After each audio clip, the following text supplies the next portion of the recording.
Good evening and welcome to RP English classes. This is RP here and today I am going to explain first chapter of class 5 from English Reader. The title of the chapter is Greedy and NC. Students मैं आपको बता दूं greedy का मतलब होता है लालची and NNC is the name of boy. So basically ये कहानी NNC नामक एक लालची लड़के की है. स्टूडेंट्स आप लोग भी सुने होंगे लालच बुरी बला होती है. हमें लालच नहीं करना चाहिए क्योंकि इसका परिणाम हमेशा बुरा ही होता है. So before I start the chapter मैं वर्ड मीनिंग बता दूँ आपको. The first word is famine. Famine का मतलब होता है अकाल या सूखा, शॉर्टेज ऑफ फूड, खाने की कमी. The next word is sea shore. Sea शोर मीन्स समुद्र तट या फिर समुद्र किनारा. The third word is island. Island means द्वीप. The next is climbed, that is past participle form of climb. Climb का मतलब होता है चढ़ना, पेड़ पे चढ़ना, और क्लाइम्ड मतलब चढ़ गया. The next word is carried, मतलब एक जगह से दूसरी जगह ले गया. The next is thought. This is a noun as well as a verb also. Thought का मतलब विचार, सोच या फिर सोचा होता है. 50th means 50वां. and the last word is swan means hans. So now let's start the story of greedy NNC. किस चीज़ की लालच थी NNC को और इसका क्या परिणाम होता है. स्टार्ट करता हूँ. This is a story about a boy, his name was NNC. यह कहानी एक लड़के की है, उसका नाम NNC था. There was a great famine in the country where NNC lived. मैं आपको फेमाइन का मतलब बताया अकाल, शॉर्टेज ऑफ फूड. सो जिस देश में NNC रहता था वहाँ पे खाने की बहुत कमी थी. NNC and his little brother and sisters were very hungry. तो जाहिर सी बात है NNC, उसके छोटे भाई बहन, सारे लोग बहुत हंग्री थे, बहुत भूखे थे. The boy could not think of anything but food. तो आपको पता है कि जब कोई बहुत भूखा होता है तो उसे और कुछ सूझता नहीं है. तो the boy refers to NNC. इसे कुछ भी नहीं सूझता था, कुछ भी नहीं समझ आता था, कुछ भी चीज़ें सोच नहीं पाता था. जब भी किसी चीज़ के बारे में सोचता था तो वो सिर्फ खाने के बारे में सोचता था कि किस तरह से वो खाना अरेंज कर सके. This hunger will kill me, he ऑफेंड सेड. और हमेशा वो एक ही बात कहा करता था, this hunger will kill me, कि ये भूख मेरी जान ले लेगी. One day he went out of the house and walk to the seashore. एक दिन वो घर से बाहर निकला और टहलते हुए सी शोर, समुद्र किनारे चला गया. I shall try to catch a little fish, he thought. और वो सोचता है कि मैं एक छोटी मछली पकड़ने की कोशिश करूँगा. क्यों? ताकि मछली पकड़कर उसे मारकर उसे बनाकर वो खा सके और अपनी भूख को मिटा सके. That's why okay he set on the seashore. वो समुद्र किनारे, समुद्र तट पे बैठ गया. Watching watching watching but nothing came. और देख रहा लगातार देखे जा रहा समुद्र में.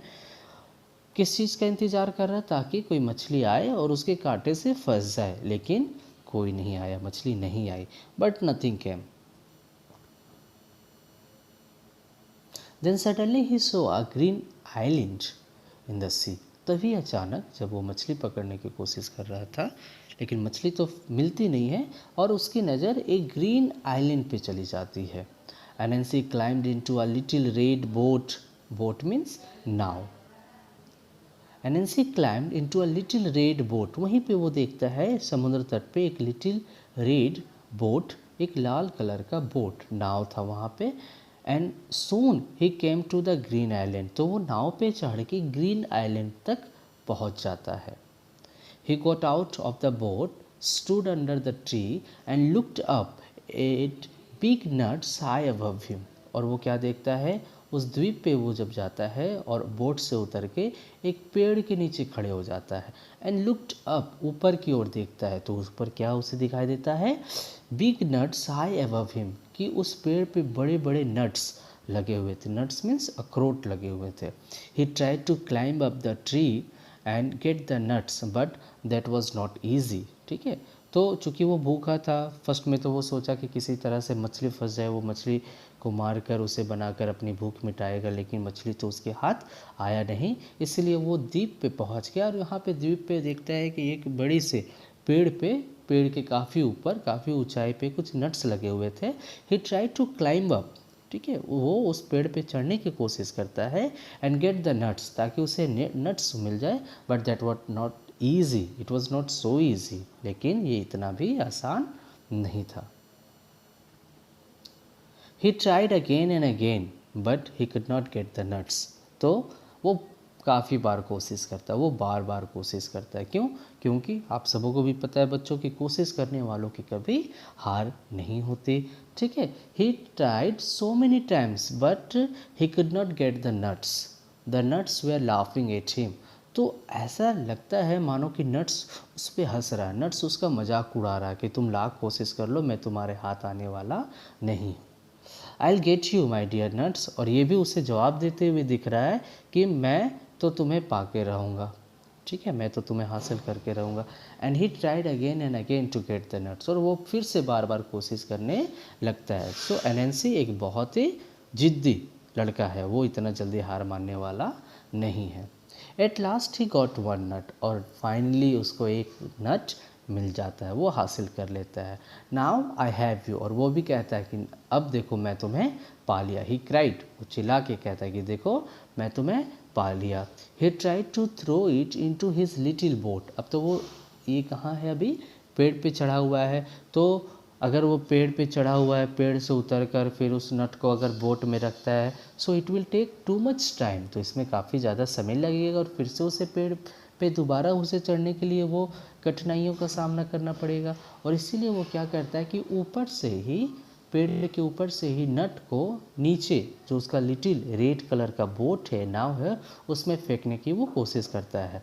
But the nut fell into the sea, लेकिन यह नट उसके बोट में ना जाकर समुद्र में चला जाता। Well there are many more nuts in the tree, लेकिन वो हार नहीं मानता, वो निराश नहीं होता। वो कहता है well there are many more nuts in the tree, पेड़ पे और भी बहुत सारे नट्स है, एनएनसी कहता है, said NNC.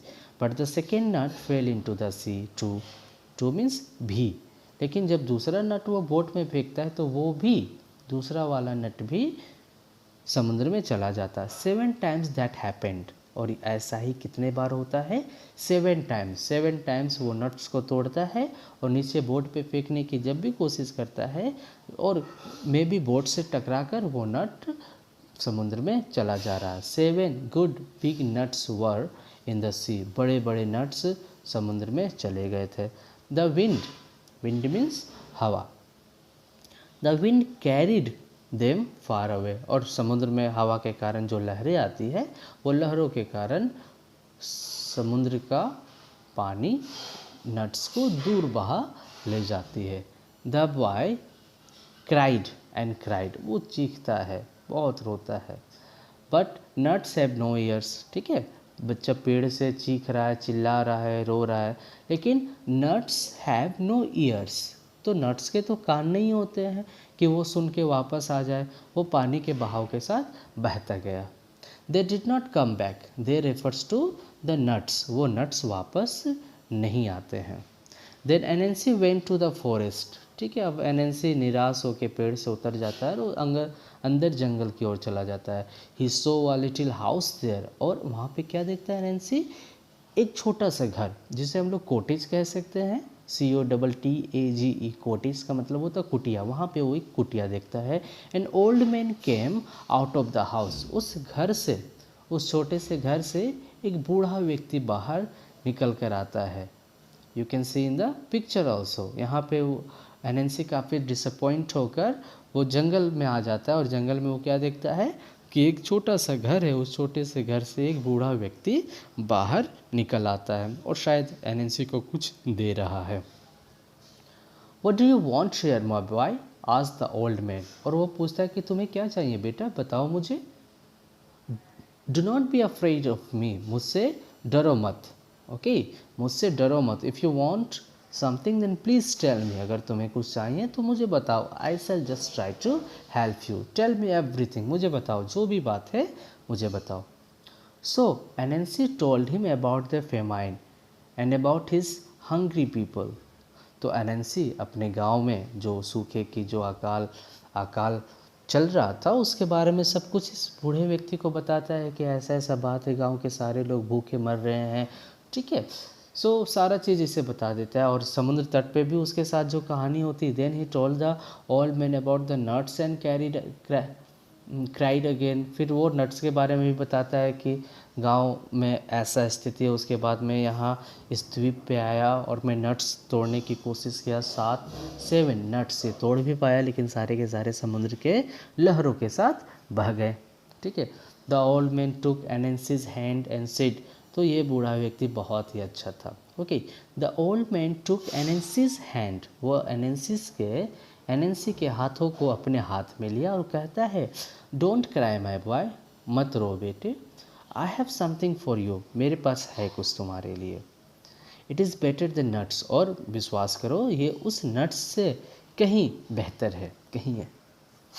He went in to his house and brought a little pot. वो he refers to the old man.